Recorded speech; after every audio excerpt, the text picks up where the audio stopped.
And hi, sweet angel. Do you want to go outside? So you're not standing on mommy's rug while she's trying to talk about. No, no, no, no. Hang on. Okay. Go boys. Oh my gosh, this one had a label on it still. What?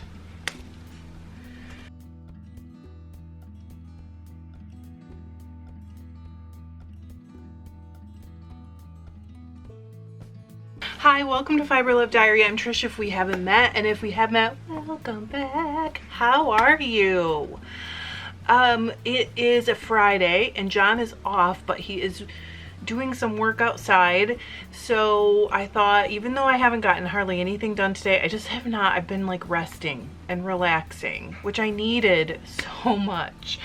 But I also have been telling myself in the back of my mind, hey, you really need to get your rigid Heddle loom warped.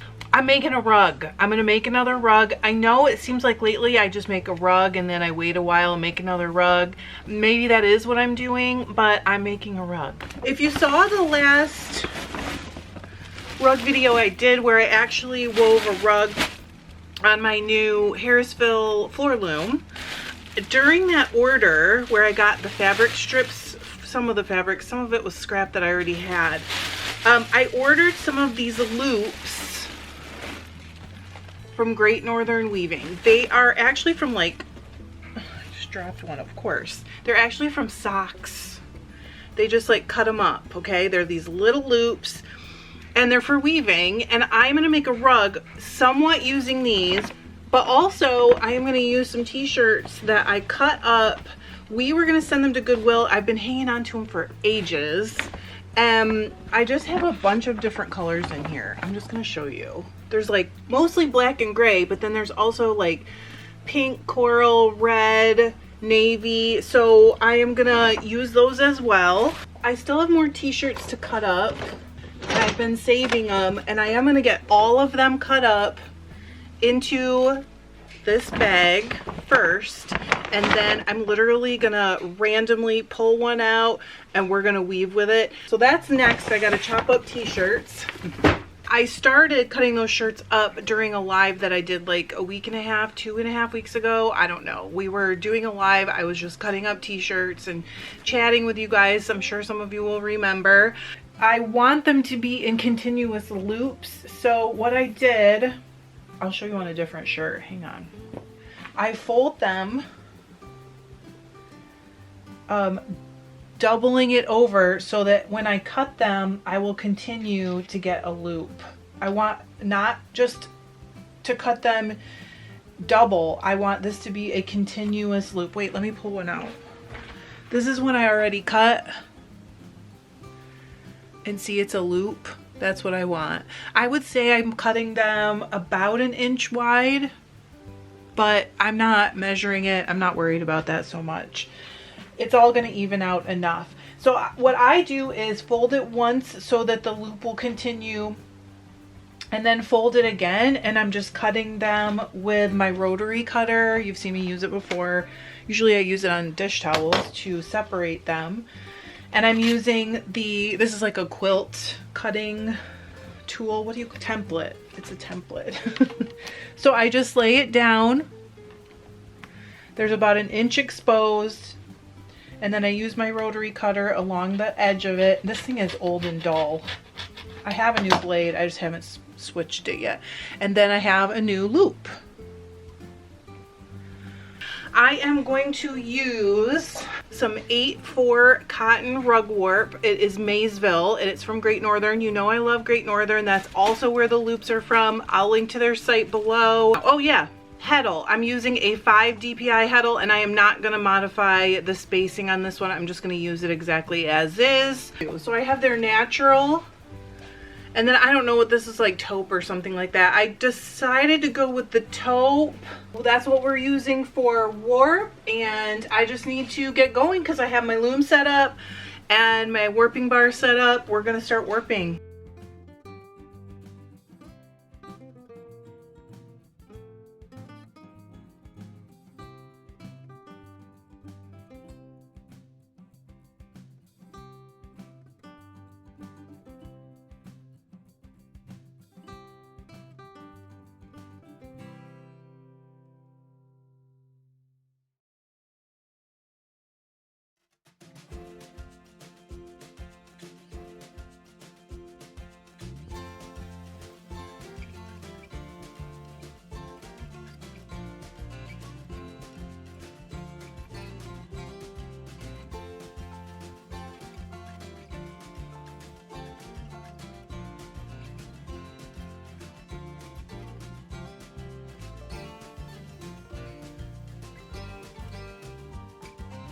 So I have 24 inches warped, 24 wide warped, and I'm gonna say it's probably like 10 feet about, going to over there. I'm gonna wind it up, and then I'll basically have to slay it and be done. It's been 13 and a half minutes. Yay!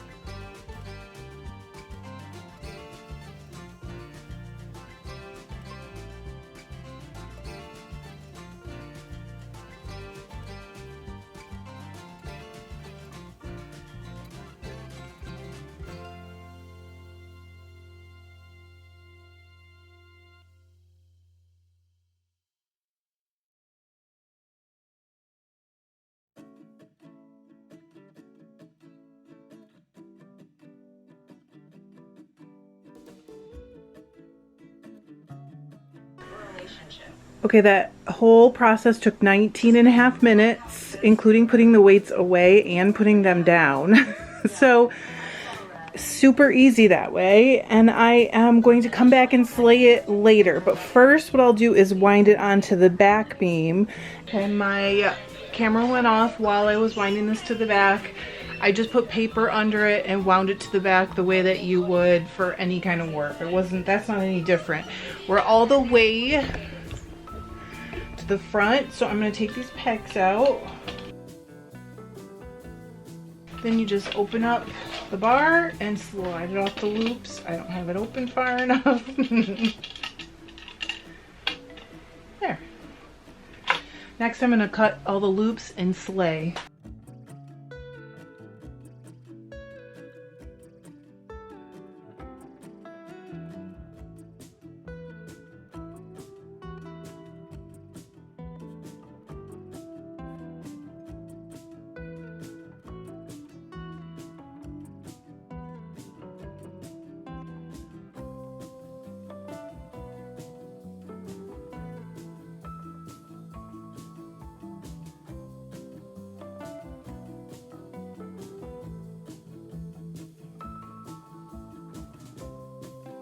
I've finally finished cutting up all the t-shirts. There are also a bunch of the bands in here, and it's like mixed up. I went in and like kind of tossed it like a salad. I'm gonna weave a selvage really quickly, and I'm just gonna use the same 8/4 rug warp.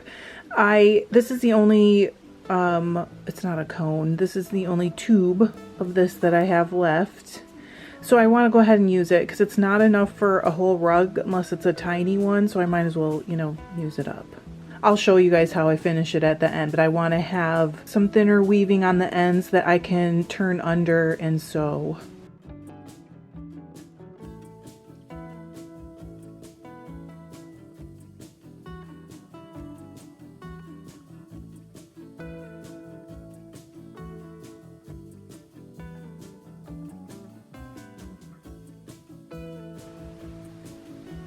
Perfect. Okay. So I wove a 2.5 inch selvage, and that's why I did not weave a header. Normally I would. See how these are spreading apart, and then as you weave they all even out and they're spaced perfectly. A header usually is just to even them out in this way, but because this edge is going to be knotted all along here, I don't really care if the spacing is a little bit uneven to begin with. So I'm leaving it. I didn't weave a header, but normally I would. So if you're going to do this, if you're going to weave on a rigid Heddle loom for something else, it is usually the smart idea to weave a header. That's just the reason why I didn't. So it's 2.5 inches. This is the same as the warp. So now I'm going to fill a shuttle. I'm going to show you how I do it with these loops. So you just open one up, pass it through the other, and then run the rest of the loop through the small loop that you pulled through. So you end up with this little knotty thing. I'm going to pull these fairly tight so they're smaller, but you can leave them bigger if you actually want, you know, the texture of it. And then I'll just start winding this on my shuttle. These are different sizes because some of the time I used sleeves. So I just pull up a small loop, see that? And then pass through the big loop.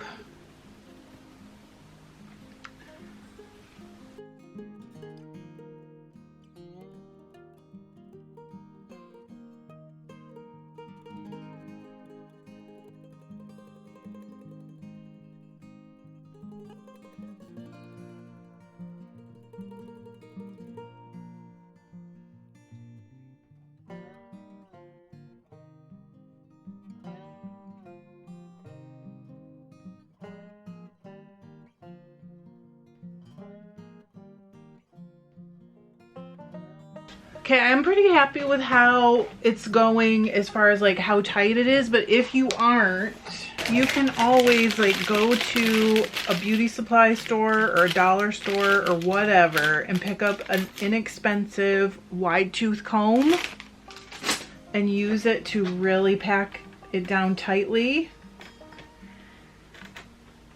You can see all along here that all of a sudden it gets a lot looser after I stop packing. So you can do it if you're worried that it's not tight enough. It's kind of cute, right? It's just gonna be wild and colorful. That's what I want.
I'm gonna do 40 picks again of the warp so that I'll have a salvage for a hem, and then I'm gonna show you guys what I do when I knot it and cut it off. But I'm really getting close to the end, so it's kind of exciting. I just don't know where this rug is gonna go. It doesn't really go anywhere in my house, but I kind of like it, so I probably will use it just somewhere where it's like not that noticeable, maybe even in the new dyeing area. So I cut the last loop, and where it's doubled, good, you can see. So I actually trimmed it back a ways into the warp, and what I'm gonna do is go under the last strand and go back in.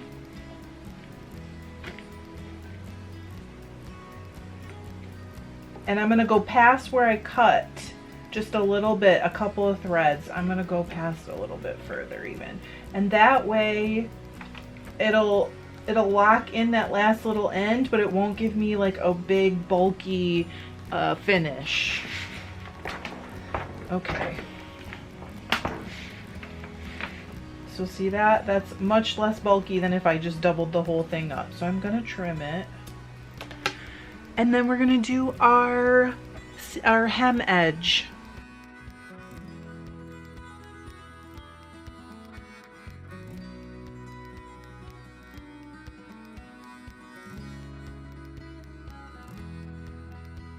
So we've done the whole thing. We've done all 40 picks. Let me cut this and run it back in.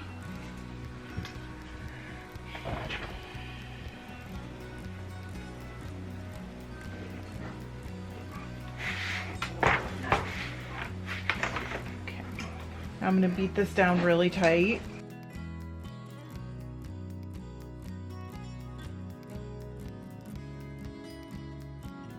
So I beat this down tightly. I'm gonna cut 4 of these at a time and tie them in square knots all the way across. It just helps to leave it under tension. It's a little easier to handle because it just gets all like floppy wibbly. So I'm gonna go right over left and then left over right. And then grab the next 4. Do the same thing again. Right over left and then left over right, all the way across.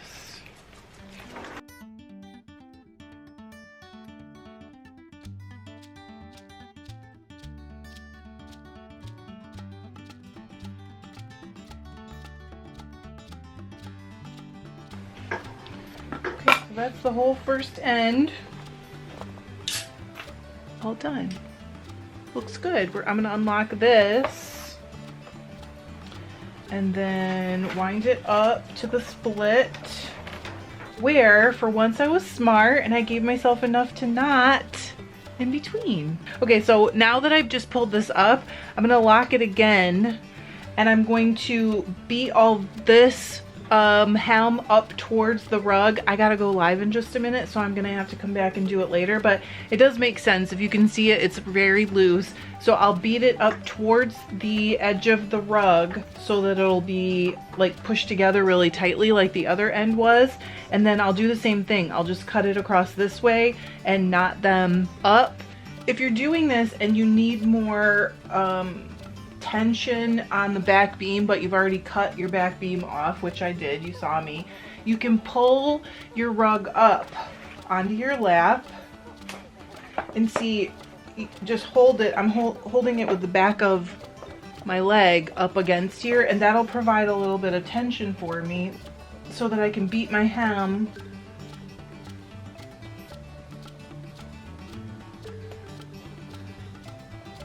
the way that I want to.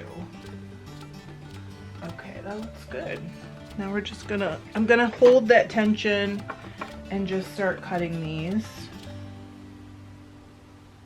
and do the exact same thing. I'm gonna cut up the middle so I leave myself enough to tie the bottom, and I'm gonna tie both rugs as I go down. So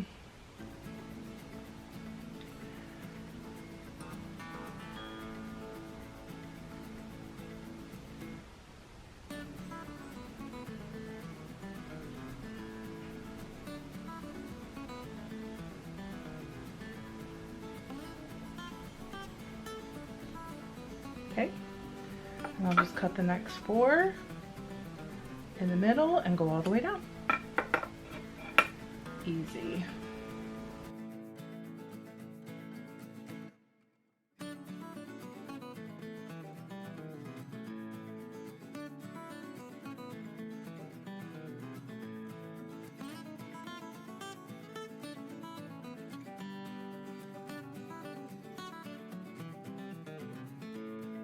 So that one's done. And then this is the one I wanted to weave and warped this loom to do. I love this one. And this one has like a t-shirt that John bought when he was like 18 years old and has been in his drawer all these years. I've never even seen him wear it. And it has more than one t-shirt that I got from my sister who passed away in 2012. I was like getting ready to cut it up, and then I had this moment where I was like, wait a minute, this was Kathleen's, and then I thought, no, because this way it'll be with me for years. So, you know, it's kind of a good way if you want to keep something that you have feelings about and you don't want to wear it anymore, give it another life. Push this up, cut it and knot it. And then I'll show you those rugs. I might hem them, I might not. I'm gonna leave them for a little while and make that decision later. Okay. I'm gonna put this one down where it's supposed to go. We'll see if it fits and see how I like it. Okay. So this is the last rug, and some of you guys had, I don't know, complaints isn't the right word, but I didn't show it in place and all that. What I did was I bought one of those really cheap yoga mats. I think it was $6. It's super thin. I mean, it's fine if, you know, if you want to do yoga on these, but I cut it to the right size. It is not centered because I sometimes move my loom around. It's actually perfect at the French doors that go out onto our deck. Again, if it was centered, it's pretty much the exact size that I needed as well. But right now it's not centered because it just keeps getting in the way of the loom when I'm using it. So the yoga mat is what I use to keep it from moving, because on the hard floor, it just wants to move all the time. But also because people come in from our pool here. This is the door that we use 90% of the time when you come in from the pool. And if your feet are wet and it goes into this thick cotton, you know, on the bottom where no air can get to it, it could stay wet a long time. So the yoga mat protects the floor underneath in case this rug gets wet. Then we're in the studio here. The really colorful one, I actually made this to go right inside our door. This door comes in from our garage and comes straight into the studio. And I've never had, not never, I haven't had a rug here for a really long time. So that's where this one's gonna go. I figured the really colorful one should be in the studio because like there's a few colors in here. I love this rug. I am thrilled with this. Okay, so I'm gonna show you where the other one's going. Okay, so we're in the kitchen. Off of our kitchen, we have this, we call it the 3-season porch because there's no heat that comes into this porch. So we don't really hang out in here in the winter, but we use it the whole rest of the year. But we literally haven't had a rug there this whole entire time that we've lived here, and it's actually perfect. I love doing this, and like I said, we have almost all hard floors in this house, so we really do need little rugs in different places all over the place, so I'll be probably doing this again. I know it's a lot of rugs lately, but I'm super into it. I thought for the last thing, I would just quickly show you again a little bit of the rug, but I'm gonna weigh it so that you know how many t-shirts you need to make a rug that's about 36 inches wide. 36 inches long, 24 inches of warp wide. So it probably did pull in a little bit. I don't know exactly. The t-shirt rug is 1 pound, 4 ounces. So that's what you need in loops to make a t-shirt rug this size, about 1 pound, 4 ounces. And then this, it's roughly the same size, I bet. Should we see how long? We better measure it really quick. Okay, this rug is roughly the same size. And this is the loops from Great Northern Weaving. So this is 1 pound, 8 ounces. So you need about 1.5 pounds of the loops to make a rug this size.